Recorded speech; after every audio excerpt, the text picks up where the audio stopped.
Knowledge is power. When all the world is overcharged with inhabitants, then the last remedy of all is war, which provides for every man, by victory or death. Understanding is nothing else than conception caused by speech. The condition of man is a condition of war of everyone against everyone. Curiosity is the lust of the mind. Words are the counters of wise men and the money of fools. Whatsoever, therefore, is consequent to a time of war, where every man is enemy to every man, the same consequent to the time wherein men live without other security than what their own strength and their own invention shall furnish them withal. Humans are driven by a perpetual and restless desire of power. For it can never be that war shall preserve life, and peace destroy it. Hell is truth seen too late.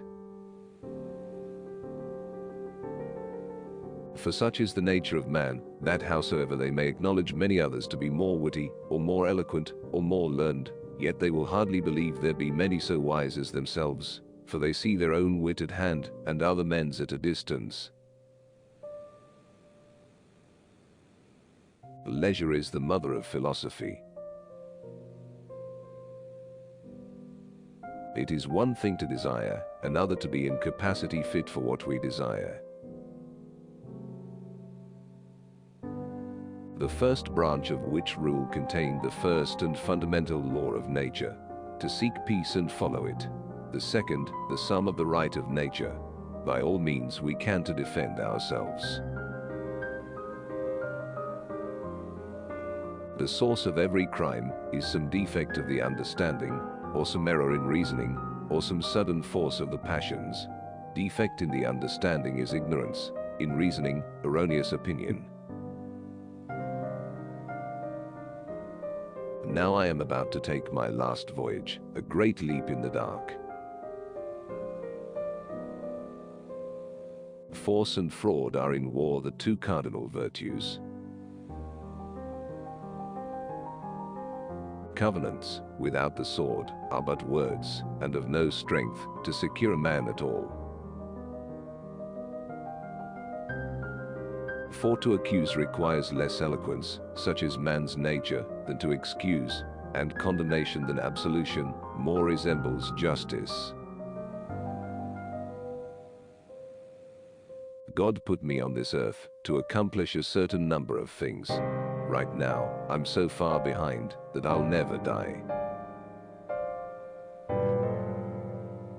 If men are naturally in a state of war, why do they always carry arms, and why do they have keys to lock their doors?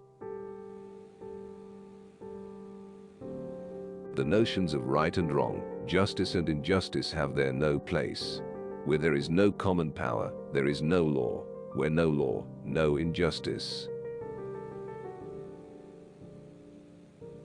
He that is to govern a whole nation must read in himself, not this or that particular man, but mankind. Fear of things invisible is the natural seat of that which every one in himself calls religion. Give an inch, he'll take an ell. As if it were injustice to sell dearer than we buy, or to give more to a man than he merits. The value of all things contracted for is measured by the appetite of the contractors, and therefore the just value is that which they are content to give. War consists not in battle only, or the act of fighting, but in a tract of time, wherein the will to contend by battle is sufficiently known. The best men are the least suspicious of fraudulent purposes. liberty, to define it, is nothing other than the absence of impediments to motion.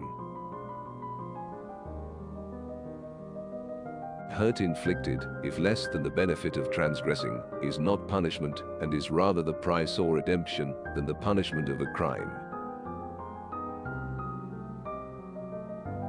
If any two men desire the same thing, which nevertheless they cannot both enjoy, they become enemies. It is in the laws of a commonwealth, as in the laws of gaming, whatsoever the gamesters all agree on, is injustice to none of them. If I read as many books as most men do, I would be as dull-witted as they are. It is fairer to tax people on what they extract from the economy, as roughly measured by their consumption, than to tax them on what they produce for the economy, as roughly measured by their income. The world is governed by opinion.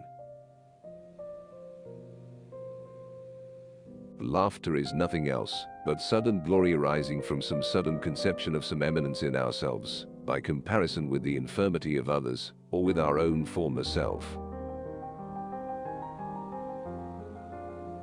The right of nature is the liberty each man hath to use his own power, as he will himself, for the preservation of his own nature, that is to say, of his own life. The constitution of man's nature is of itself, subject to desire novelty. Power simply is no more, but the excess of the power of one above that of another.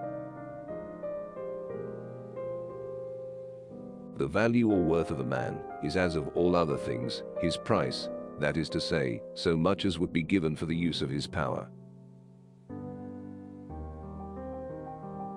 Not believing in force is the same as not believing in gravitation.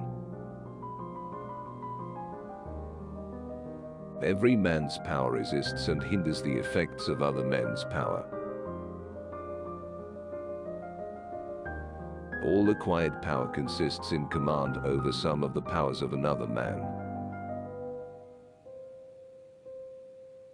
Some men's desires are without limits. A man cannot lay down the right of resisting them that assault him by force, to take away his life. Understanding is, by the flame of the passions, never enlightened, but dazzled. The power of a man is his present means to obtain some future apparent good. The privilege of absurdity, to which no living creature is subject but man only. For men would still be appetitive creatures, and would be apt to take back some of their old rights, whenever they saw an immediate advantage in doing so. A man's conscience and his judgment are the same thing, and as the judgment, so also the conscience, may be erroneous. Liberty and necessity are consistent, as in the water, that has not only liberty, but a necessity of descending by the channel.